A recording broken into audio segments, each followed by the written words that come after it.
It was a good week for Jim Mansfield Jr. because finally he walked out the doors of Portlaoise prison, and I think there was a welcoming committee from the Sunday World, perhaps, so we might see something in the paper. We may well do, but unlike many people walking out of Portlaoise prison, he's going to go back to a very lovely home and to significant luxuries. But yeah, he's been in Portlaoise prison, which is really Ireland's only high security prison.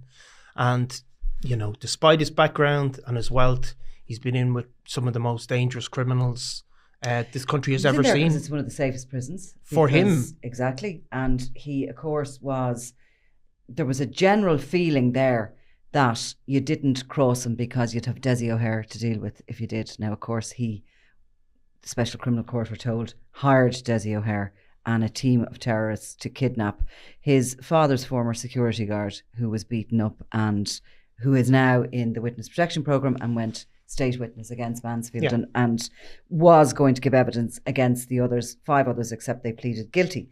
So he's out, and I believe the first thing he's doing is, now Niamh, this will interest you, he's going home to the family to have his Christmas dinner, because he missed Christmas dinner. He had to have that in Portlaoise prison with the lads. So, and he's a kind of a strange family setup now. I mean, his daughter collected him, and I think his ex-wife, Donna Cosgrave, who they have remained very close. They struck me as very close the day that I met. Very good family, tight unit. You know? Yeah, very much so. That they still get on, which was because I understand they're separated for a long time. Am I right? Yeah. But they were like best friends. It was They definitely, that aspect, it has to be admired. And you know, look, these people are up on Facebook, and so Facebook is probably for the older generation. Some of them are on Instagram. They're very much. There's no doubt about this, but they are a family. They are separated, and that has been stated in court. We're not speaking out of turn on that. They holiday together because, in actual fact, when Mansfield Jr. was facing charges, and we're going to come to that because that's when you interviewed him, but when he was facing charges, he applied to the court to have his passport to ask could he go to Marbs on the family holiday. Yeah. I mean, there's not many in front of the Special Criminal Court that are looking to go to Marbella. No, and of course, when he did speak to you, Niamh, he did always talk about being like that sense of they're outsiders. The Mansfields are kind of together against the world. I think there was a sense of that in what he said to you, you know. Tell us about it, because, I mean, listen, we're so excited that you're here. Yeah, a bit of glamour. Bit of glamour, absolutely. And yeah, I've got glasses, by the way. I just wanted to put them on to show him, because you need to get going. I can actually read that now for the first time. We're usually both of us here completely blind, incapable of reading anything. Through one eye. You know, so go on. So, do you want me to talk about his dad first, meeting his dad? Or when did you first come across the Mansfields? Like when? During the Celtic Tiger, and it was in full swing. Now, I got into the paper in 2007, at the tail end of that good time. That's when you started working for the Sunday Independent. Yeah, just at the tail end. Yeah. And I feel like you've been there for that is probably quite a long time, actually. It is about 15 or 16 years. Yeah. And so they were always they were one of the set, you know, and in these nightclubs. But they would never, did I ever come across Jimmy Jr. out in a nightclub? No, I came across PJ. Very, very quiet, very reserved, very well-spoken, just like, a nice guy. And but Jimmy I had heard of as well through Katie French, that he was dating, and I had seen pictures of him. Yeah. But the day that I met him and PJ was when I asked the father for an interview. And the reason I did that was because of the rumours that were circulating that his business was involved in drugs. And were those rumours widely circulating around those kind of scenes? Very much so. But it had never, as I understand it, had never been written about. No. And because it couldn't be written about because they hadn't spoken about it before. But everybody was talking about it. They just, in these circles. So it wasn't just crime correspondents that sort of had heard those rumours. It was people out and about socialising with them. It was gossip. Yeah, was exactly. Was it kind of like, was the rumours that, because I think the father denied that they had anything to do with drugs and anything to do with criminality, but what were the rumours that they were somehow involved in what was flooding Dublin at the time, which was cocaine? And that this is where the money was coming from. And it was kind of, these things when it's said often enough, it's just a given that, look, we can't prove it, but it is happening. So I said, why not just ask? Why not ask? And he had a lovely PR man at the time. Yeah. And I just said, is there any chance? And lo and behold, he came back and said yes. So I went down and met him in his office in City West. And very nice, very reserved, very quiet spoken, and just very mannerly. We went and had lunch afterwards, just like, it was like a Sunday roast dinner with him and the sons. You went and had the lunch with him, and did the sons join you after the interview? Yeah, they all joined, and they were all very quiet. Family. I don't think they said one word, and I don't think the dad even said it. It was just a very quiet family dinner down there, which supposedly they would usually have every day. I think he's a man of routine and his spuds, and he's, and this, for all his money, for all his millions, he would still go up to the carvery and get whatever, the same thing every day. He's somebody who like routine. Little things stand out. I remember the office was beautiful. I think there was antiques there, and the thing that struck me about him was he would look you dead in the eye and say, there's no drugs in my business, and was happy to answer that question, where I think any other businessman that you put that through would run a mile, would put out threaten to sue you. They'd put out their PR people. Two lines. But there was something, I found it very admirable that he was willing to say, okay, tell me the rumours, tell me what you've heard, and address it straight on. And was he nervous, or was he restrained? Totally calm. He just put it down to jealousy. That good old fashioned Irish. It's jealousy, and I think, what had happened with Katie French, all of that kind of, the rumours grew thicker around that, and he wanted to address it. And when he did, What did you think? Did you think, I believe this man? This man has looked me in the eye and told me I believe him. See, the thing is, you can never know unless I was going to use a phrase there that I probably go for it. That's been because we love a little bit about it. No, it's actually quite bold. It's quite around. Were you going to call him a cute whore? No, I was actually going to say something a lot worse. But there is a phrase in newsrooms, and it basically, unless you see it happen with your own eyes. I think he had a sticker in the Sunday World, pics or it didn't happen. So all you can do is go down, and I ask the direct question. They give me their answer. And well, I can tell you, I just started journalism in the Sunday Mirror, probably around the same time, and I got put in touch with Dutchy Holland, right? And I met him for lunch, and he sat there. I was only just in, and I sat down and had lunch with him for an hour, and he told me he never did anything. No, never got involved in drugs. Didn't even know John Gilligan. Certainly never shot Veronica Guerin. He was like talking to your granddad, and it's very disconcerting because you think. But can I just tell you both something? Yeah. Just maybe this is leading obvious or not. Now, actually, Jim Mansfield Senior had no convictions for crime and went to his grave without anything being proved about him. But at the same time, sometimes people who are involved in criminality tell lies. Yeah. Okay. And they're good liars. I hate to shatter innocence, right? And when we're not on air, I'll tell you something about Santa Claus as well, both of you, that you might be disappointed about. What about our under 18 listeners? I go down and I'm saying, what, I'm going to ask all the questions, and I'm going to let them give me their version of events and let people decide. And even like. Recently Marcus Sweeney, well, what have you heard about me? Well, I've heard what I've read in the papers, and like everybody else, which, as in you research and do well and do very good at, you're leading your game in it. But, I have to ask, what's your version of events? And that's all I can do. Do I believe them coming out?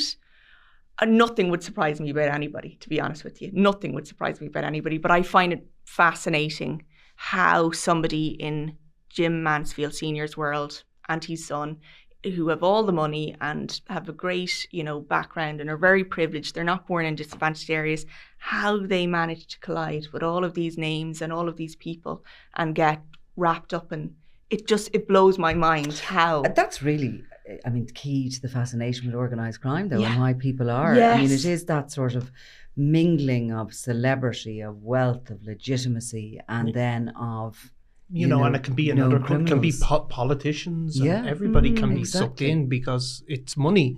And of course, Mansfield Senior didn't come from necessarily that privileged background. Before we go any further, because there's loads of things we want to talk about with you, but let's just set the scene of 2007, will we? So we've had years of this economic boom that has seen this cocaine boom go alongside it.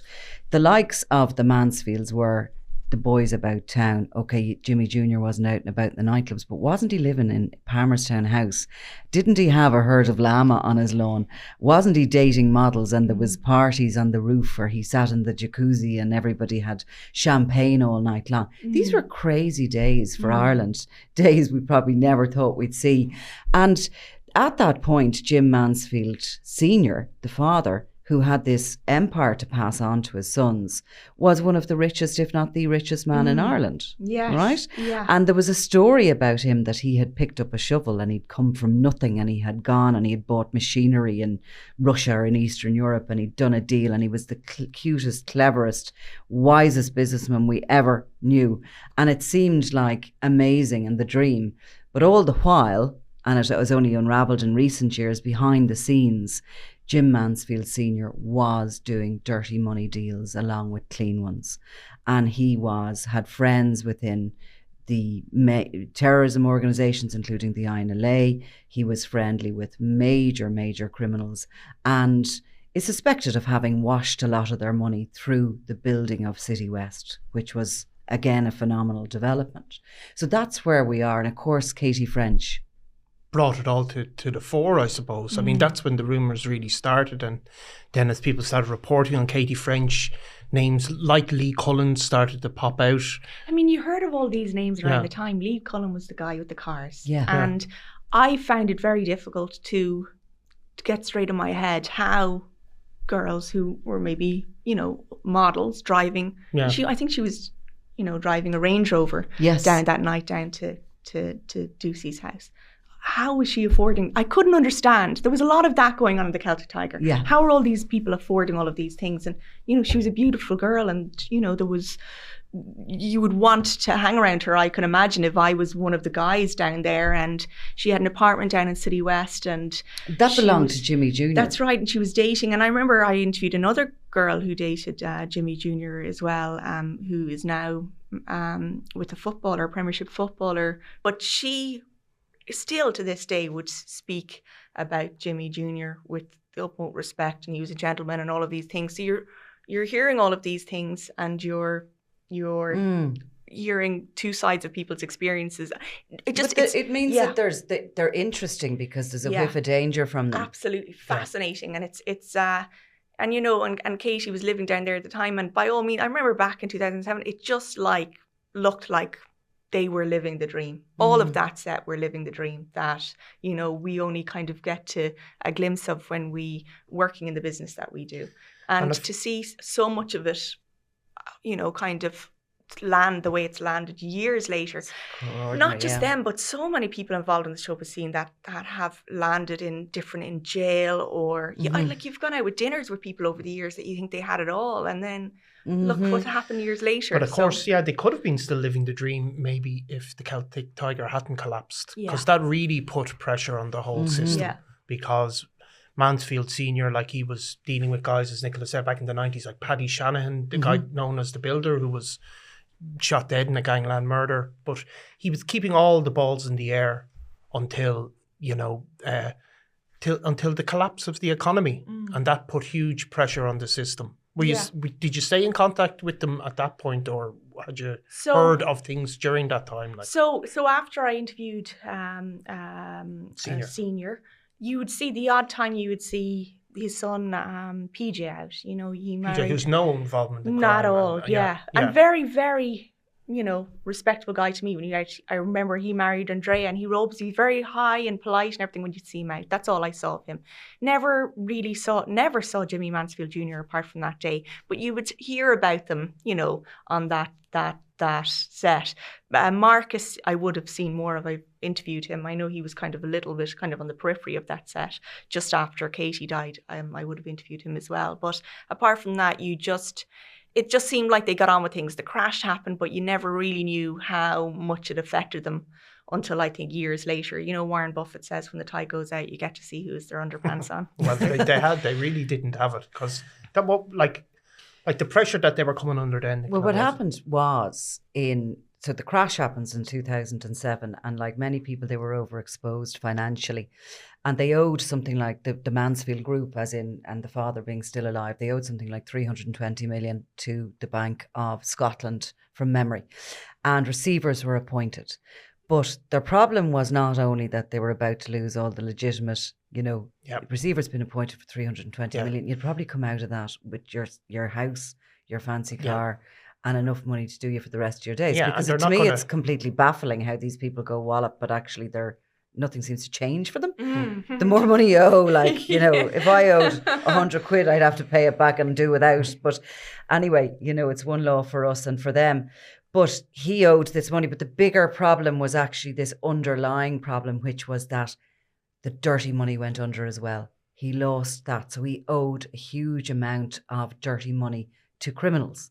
And they came looking for it. I mean, they weren't going to wait till it all went through receivers and the bank and assets were sold off, and maybe they weren't going to take any losses, because they don't. They don't do write-downs. They do not do write-downs, you know what I mean? Don't burn them bondholders. So that was the big problem. So they all started coming back to the table looking for their money back. And Mansfield Senior, by probably 2009, his health started to decrease. He had some sort of either a hereditary illness or some sort of an illness that, he was slowly getting worse and less able to manage his affairs. He was desperate to claw back key assets, including Paddy Riley's field, Finstown House Hotel, and there was other houses in the Saggart area that I don't know, but he particularly wanted. So out of the 220, perhaps he wanted 10 of these houses back. Perhaps they were promised to somebody, I don't know. But he sort of started trying to deal with the receiver, trying to do what he did, which was business, to get back these key assets. His health was failing. His son, Jimmy, steps in to take on the business. And he just created this pyramid scheme. What he did was he was robbing off Peter to pay Paul. He was bringing in people to do security. He was trying to pay off whoever was hungriest and most dangerous landing at his door.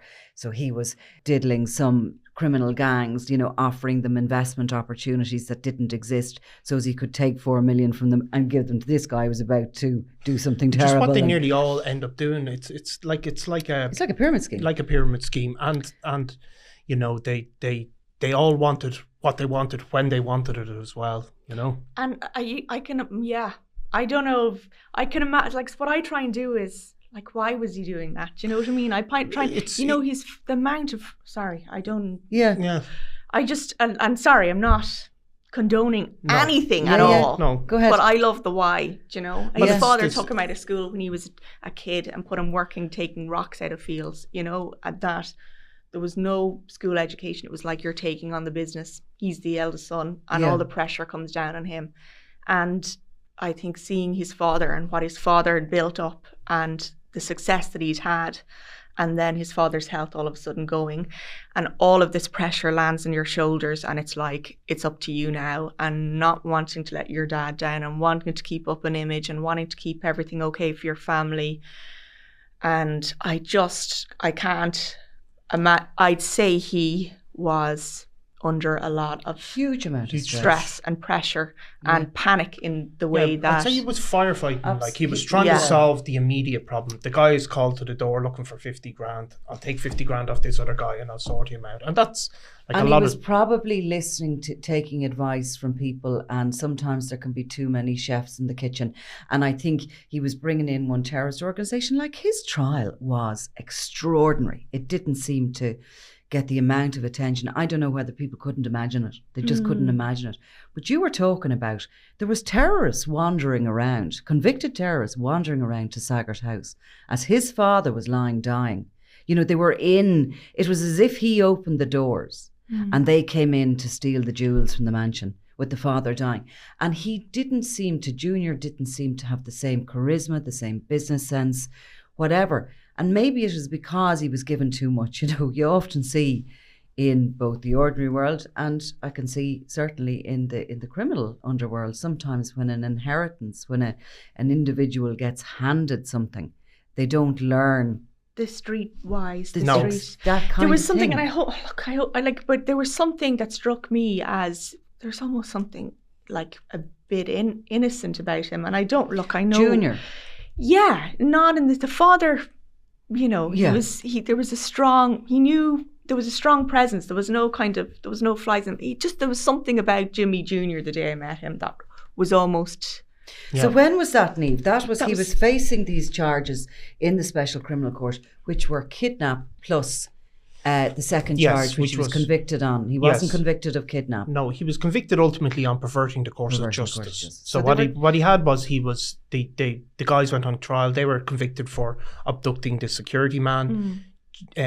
Junior was eventually acquitted of that charge, but he was convicted of perverting the course of justice for getting rid of a CCTV image of the guy being abducted, and he got an 18-month sentence, and it served, whatever normal portion of that. Yeah, a year and a bit. But he was facing into this trial in the Special Criminal Court when you interviewed him, a place he never thought he would be going. Yeah, I don't think even when I spoke to him, I don't think that he thought he would be going there. Did you get in touch with him, or did he make it known that he wanted to sort of... Somebody reached out to me that knew, and I think that because I had interviewed his father, and I met them one day, a very nice person in the Westbury Hotel, met and said, we're thinking of this, and I said, by all means, and you don't... Sometimes they come back and sometimes they don't, and they did. Yeah. And so they asked me to come down and meet him in Finnstown House, and just driving in, it's incredible where this place is. I think the Lama are there now. Yeah, and it's just this is just one, and when I met him that day, no, I don't think that he thought for a second that I think he thought that everything would be okay, that he wouldn't be doing any time, is the impression I got off him. Was he... Where did he bring you in the hotel? He had an office upstairs to the office, and very, just very animated that day. Nervous, no, but passionate about defending himself. And so when you talk about attempted kidnappings and all it's very hard to marry all of the stuff that you hear with the person that you meet. And I've had that experience where I've gone into a prison for the day, and you would be chatting to somebody in a prison that would seem very nice, and they'd be showing you, I don't know, one of the dogs they're holding, and you would come away and you would hear how many murders they're in for. It's just very hard to marry the things that people do with the things that you meet, to the person in front of you. Do you know what I'm saying? Of course, people, Niamh, can have both things in them, and most criminals probably, even of the top criminals most of them have some, can be smart and charming and even love their kids, care for their dogs. They can do all of those things. It's and he was very affable, very personable, very mannerly, very soft, spoken. He was a gentleman that day. Yeah. He wasn't. What did he say to you? There was nothing rough about him. There was nothing kind of. You questioned him again about these persistent rumours that hadn't gone away since the interview you did in 2007 with his father. Yeah, and was adamant. They always have an answer for everything, it seems. What did he say though? Do you remember exactly? I would have to go back over the interview, but it was a flat denial though, wasn't it? There was no I got mixed up with a bit. Absolutely not. No, animated. I think walking back and down or across the room at one stage, just adamant that the overall impression was it's me against the world, and it seemed like it was all a big kind of conspiracy out of people out to get him. That was the overall impression. And of course, we know what the denials were because we the people he was claiming were trying to get him. Well, I just now you're was this now an overarching sort of the government, the police, the media? It just seemed to be that, and the what I mean. I think that it was a me against the world.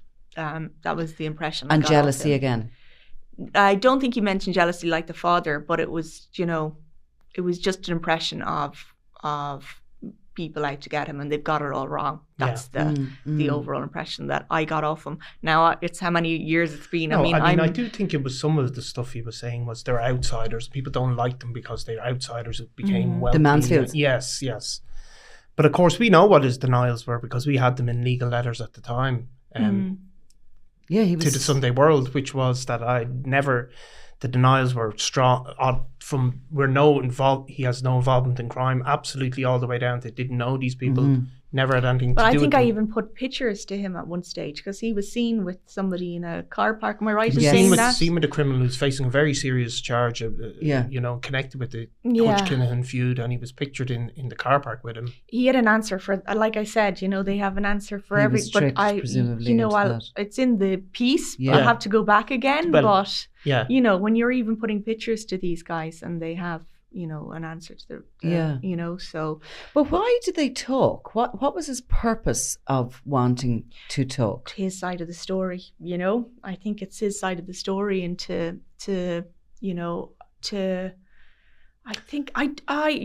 just have to take. Well, I think it was to allow him to put it out there so he could operate in the business world. He might have had to deal with banks or respectable people, and at least he can point to the fact.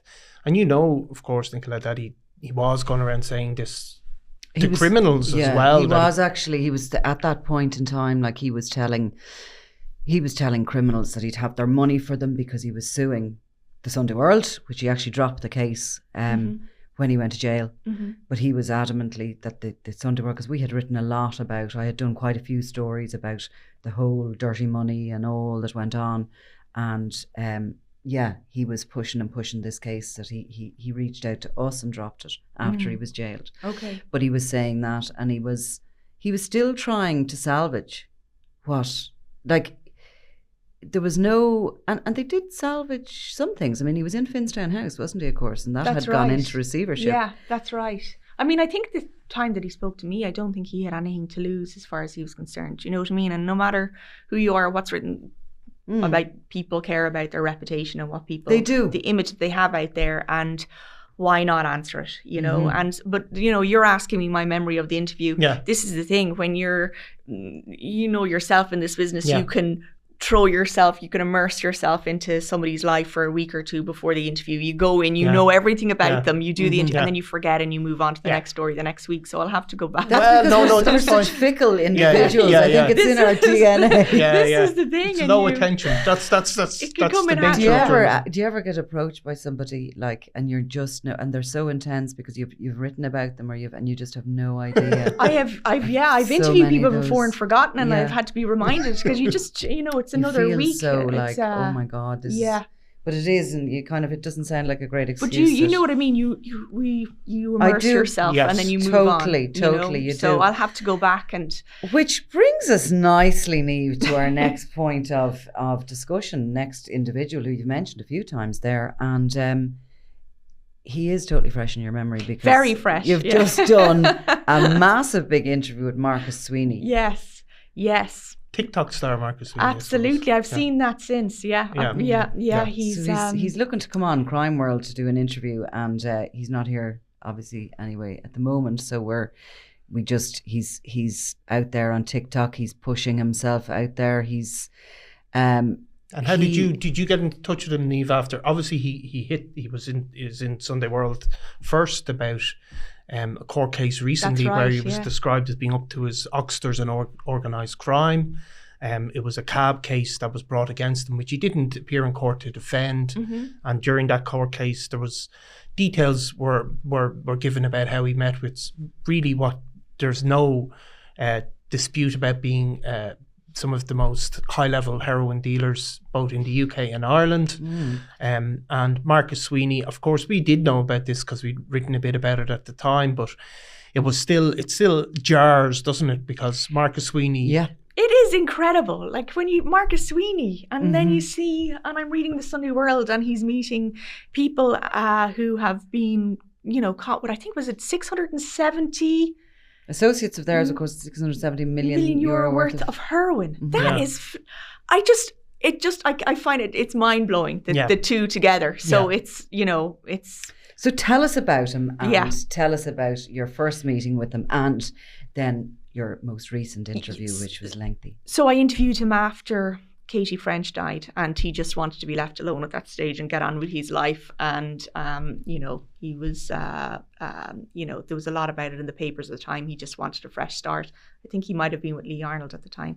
Hadn't seen head nor tail of him for years, and then all of a sudden he pops up to his Oxters in what was the quote? Up to his Oxters in organised crime. Yeah, basically. and so really be worth quote, actually we were walking around. I was walking around the newsroom, and the odd person, I think you even said it to me, "Oh, you're going to interview Marcus Sweeney," and I kind of laughed, and a couple of people, and I said, I actually must reach out to him. So I sent him a text, and we were texting back and forth. I didn't think he would, and then I got a call one Saturday night, and he was full of beans. You know, when you think that if I was in that position and I was in these papers and these things were being written about me, I would be so stressed. I would, he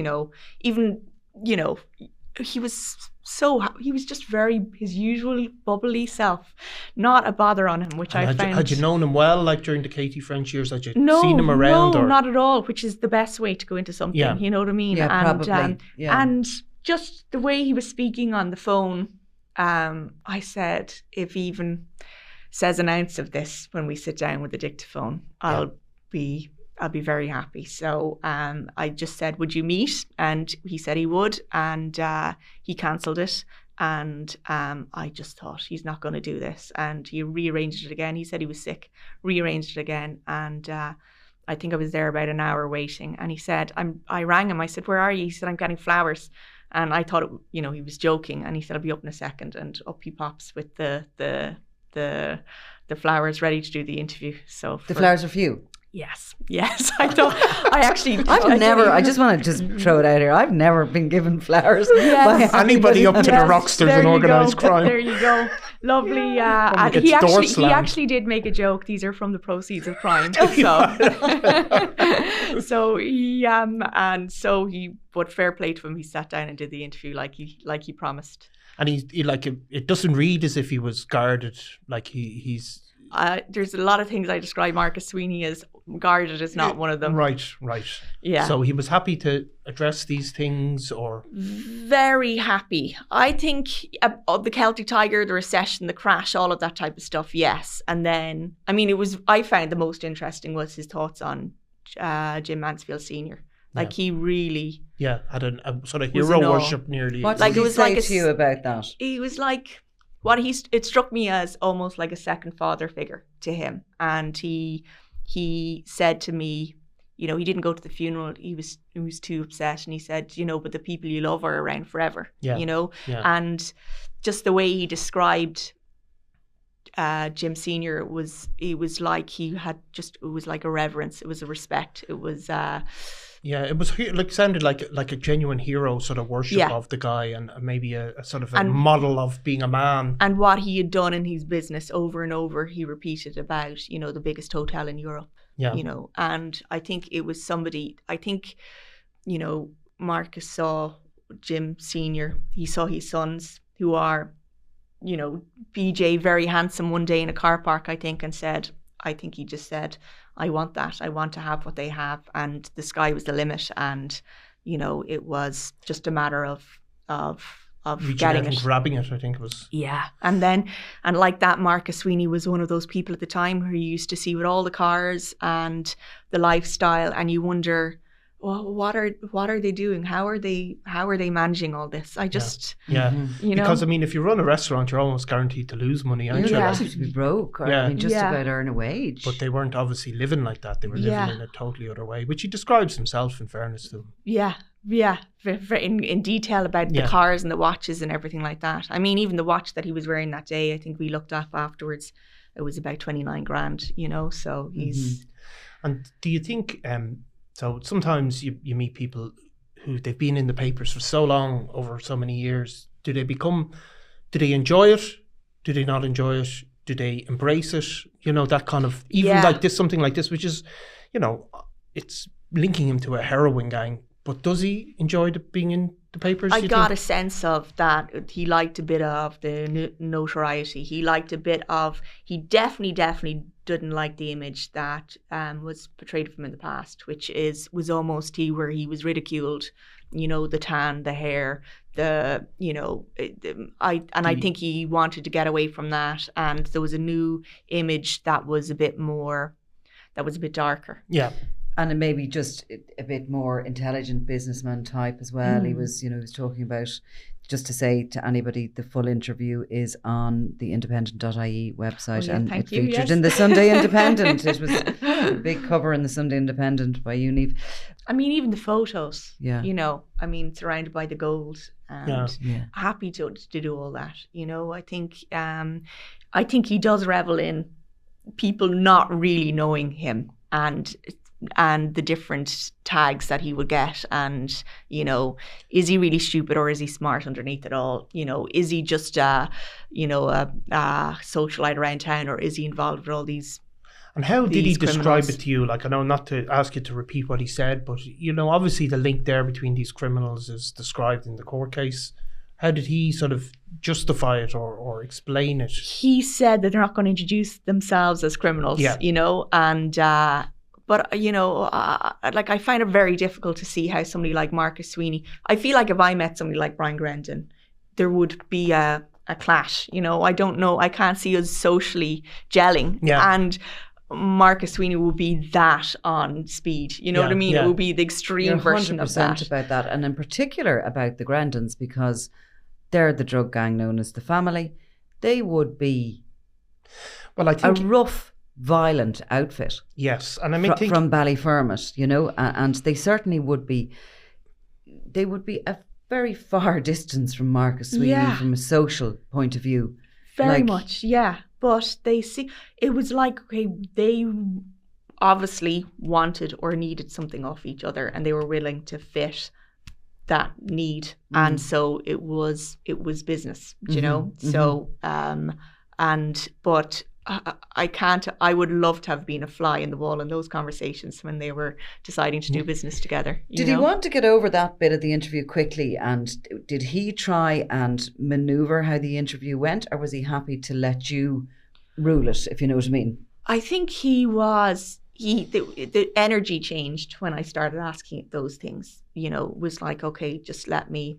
But he did say to me, you know, Niamh, I've been through hours and hours of Garda interrogation. This is nothing, you know, as in I've done all this, you know, as in, you know, I think that he was so used to it at that stage, and he's very, very good at it, you know. I mean, I better not say him in the same breath, but there's only one other person who's a politician that I found was as good at avoiding questions as Marcus, but it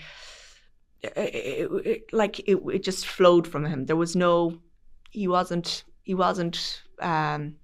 found it very, very easy to bat things away with his logic or reasoning. You know? He sounds like Jonathan Dowdall. Yes, which is how Jonathan Dowdall, so if he gets asked a question and he answers whatever question you want, he wants it to be asked, and he answers it in great volume. Yes. To the point of even the barristers go, what was I asking again? That is the feeling. And then when he's asked something, and when he's really, really, you know, squeezed to answer the question, he becomes very teenage-ish, petulant. No. Yeah. Yes. You know? I get the impression it's that slightly way with Marcus. He'd answer you.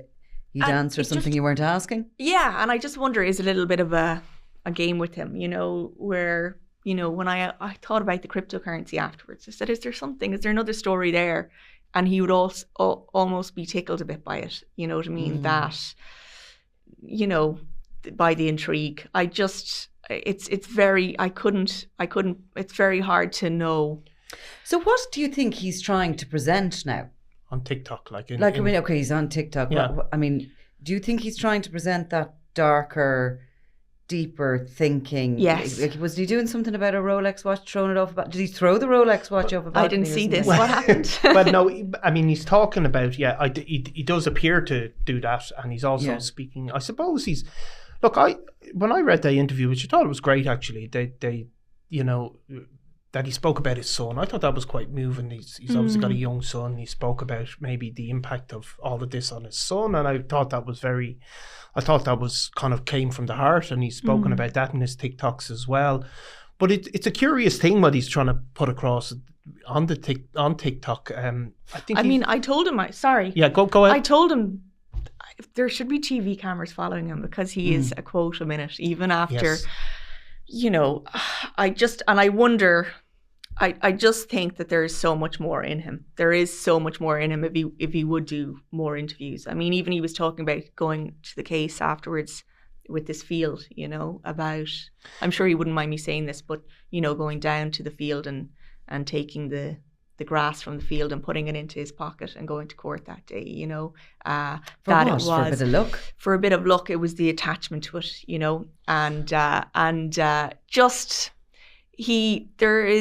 he's very open.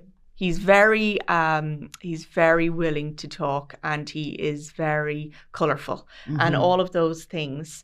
I don't think it's that interview is the end of him. I think that he'd be willing to do more, and I'm sure he would be willing to say a lot more. He just needs to depends on what sort of, I suppose, forum he's given. Yeah. If he's not comfortable about talking about the details of his links to organised crime, how would that go? You know what I mean? Yes. Yes. Because it's just a funny thing, actually, because he's obviously on TikTok, and I can understand he wants to maybe salvage a reputation and put a different side to him across, and everybody has different sides, and I think that's fair enough. But it's funny he didn't go to court and try and defend himself in the court with the sod of turf in his pocket. With the sod of turf, because obviously CAB went and said they deemed this parcel of land in Waynestown, I think Waynestown it is, that was purchased with the proceeds of crime, that it was that a company linked to him had paid for this, and that that had been bought with money from unknown sources, I think it was described. And one of the investors was Brian Grendon, who we've spoken about before. And, that it was said in court that he'd become involved with some of these criminals in order to reduce the threats to his person and property. And that, and then they spoke about meeting these UK criminals and all of these things. So he could have gone into court and obviously maybe spoken about these things. He could have represented himself, but he didn't choose to do that, and instead he chooses to do it on TikTok. I think he said it's draining him. Well, that's what he said to me. It's draining him that he doesn't want to fight it at this stage. But on the other hand, he definitely does want to talk. He definitely wants to. He does. And do you feel like, I mean, with like the interview was one thing that was in a controlled. You're a professional journalist, you're taking away the information, you're putting it together in a controlled fashion. The TikTok stuff seems to be happening wherever. Blanchardstown Town Centre, a balcony, it's a little bit less controlled. Do you think that he is suffering a little bit from stress, a little bit of pressure? Do you think things are unravelling a little bit there for him? Or do you think this is a carefully cultivated image that he wants to push forward, and he's now taking ownership of his own story as such? I think he is desperate to talk and to tell his story, and this is a platform for him. And if he had another opportunity to do the same, he would tell his story in again to somebody else who would ask. But just this is the platform is available. He wants to talk, which I find incredible, because you would think with that world linked to figures like Brian Grendon, that's the last thing you'd want to be doing. And I said, are you not worried? There's no fear in him at all that any of this is going to catch up in him. And he has walked away again and again from when business deals when he's lost everything in terms of money, and he's come back and he's walked away unscathed.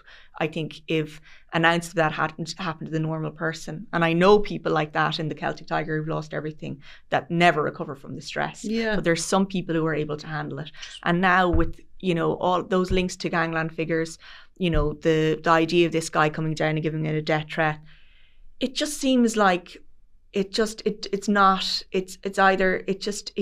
afraid. That's the one thing I can say to you. Is he stressed?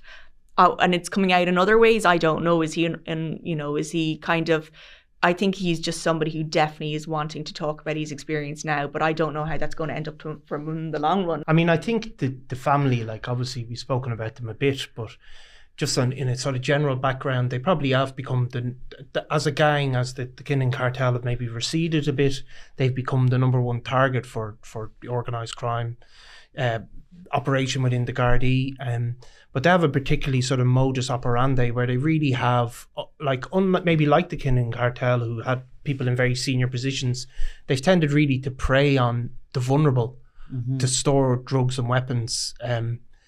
So, do they, and maybe that preying on vulnerable people could include somebody like Marcus Sweeney, who maybe doesn't have that cop on, or whatever it is, See, I do hate using this term again, because I'm sure you might laugh at me when I talk about Jimmy Mansfield Jr. and there's almost an innocence to him.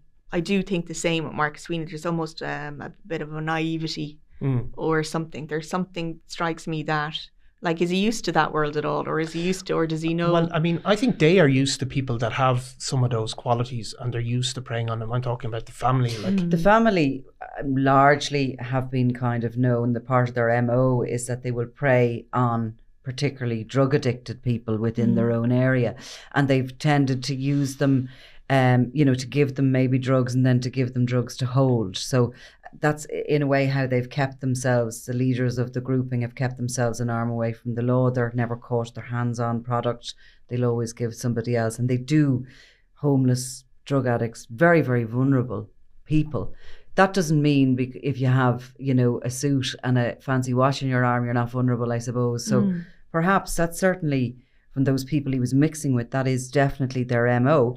But I see exactly where you're coming from, that there's a, maybe naivety isn't the right word, but there's a sort of what would have called it in the old days, that, somebody was lacking, or they were, that sense of fear or something. Yet they're survivors. Yes. Yeah, he just completely fearless, but there's no... And Jim Mansfield Jr. exactly the same. Yes. He would have always said, when I actually doorstepped him down at the courts before, and I asked him, had the family any involvement? And he actually said directly to me, "We are not drug dealers." I think that was the headline. That at that point, he was on a GIM form, a Garda information message, to tell him that his life was under a credible threat. Now, this isn't something that you get because your mate rings in and says, "Here, listen, give such a GIM form." There's, there'd be a network of informers. There's ways that they pick up intelligence on this. So he had got one of these forms. It was serious. He was in trouble with all sorts of gangs, and he was on some sort of a speeding ticket, and he was up at the district courts, and he wandered in. I approached him. He stopped and talked to me, and I said to him, "Are you worried about your security?" "Not at all." He said, "This is the only security I need." And he had his daughter Ingrid with him. Yeah. And he put his arm around his shoulder, and the two of them laughed and walked away. And there is something.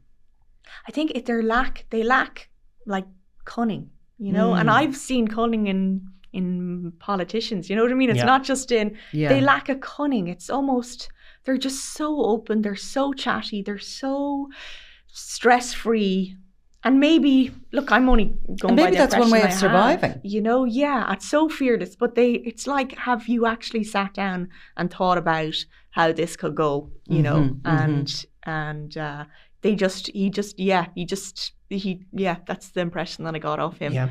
And still do, as in, well, I suppose it's something about thinking through consequences, isn't it, of your actions? And some people don't think like that. They are natural optimists. Yes. And both of them, interestingly, have had that stress you're describing with the money and the business. And there are people that can live with massive financial debt and it doesn't bother them. Absolutely. I said that to Marcus as well. I said, I don't know how, he was cracking jokes, laughing, not a bother on him, not a bother. And it blows my mind. Yeah. If one of those things happened to me, that happened to him, which I'm sure there's about 10 things that would break a normal person. Mm-hmm. But it's all just grist to the mill. Yes. And, that's it was always one like of the Mansfield story was always one of the great stories of Irish journalism in a way, because while all of this was going on, Mansfield Senior was also one of the biggest donors to Fianna Fáil. He was at the Fianna Fáil Ardèche buying tables. I think he paid for the bar bill and all of that. It was such an incredible story to reach from the very top of society to the people at the very bottom, and we can see how he was reaching with them in terms of the Kinnan cartel, because there was a cab case and that was uncontested by Jimmy Jr. as well, where a house was handed over. Just an incredible story that simultaneously they were dealing with the people running the country and the people who are running the underworld of the country. Yeah. You know? All those words glide. I mean, that's Ireland for you. That's you know Ireland. what I mean? that is it, isn't it? Yeah. And it's a small little country, it had you know? everything. It had everything, and you know, the tragedy and the glamour and the ups and downs. Yeah, and as you're proving, Niamh, it's not over yet. I mean, you've Marcus Sweeney in the bag. He might come back and talk to you again, and I presume. Well, I Jimmy would Jr. love to fast forward maybe a couple of years and just see, you know, where he is or what he's doing. Has he been linked to any more of these guys, or has he decided? Mm-hmm. Yeah, you know, to steer clear. Or is he some sort of an influencer on TikTok? Because I think his figures are growing and all. Yeah, really. Well, he's compelling. In fairness to him, he is. He's a good presenter, you know. Yeah, he's a little bit of an uncomfortable watch at times, but compelling. But you know, when I think about from a very human point of view, the people that you write about all the time, like Kinahan, you know, I mean, I'd say, you know, the toughest, you know, of the tough, but constantly having to look over your shoulder, constantly being afraid. I can't even imagine what that is like, to live his life and to always worry, am I going to get shot, or are the cops going to come around the corner one day? And there must be a fear or an intense pressure that you just live with night and day, and the effect that must have on you. And you would think that if you're in that world at all, you live with that level of intense fear or stress. But I didn't see any of it with those 2 people or 3 people that I met. That's a bit like in the Royals, isn't it? You know, your world gets, the richer you get, the smaller your world gets. Yes. And you lose those basic privileges of walking down the shop to the shops for your slice pan. That's it. Yeah. Somebody I talked to before involved in organised crime, and he said at the time it was like living with a constant panic attack. It just was a constant panic attack from day to day. See, this is why they're fascinating. I think they're fascinating than anybody else in any other field, because you just want to ask them, is it worth it? Is it worth it at the end of the day for whatever you're getting, whatever reputation in your own communities or power or money? You know what I mean? Is it, you know, at the end, you know, if you met any of these people, you know, and sat down with them for a pint. Yeah. How many pairs of Balenciaga runners and Canada Goose jackets can one person wear during a lifetime? Or do they just get to the point where it's like they're in so deep they can't get out? There is that. I always think sometimes these guys, if they do try and give that life up, which they do sometimes, like, what are they going to get a job in McDonald's?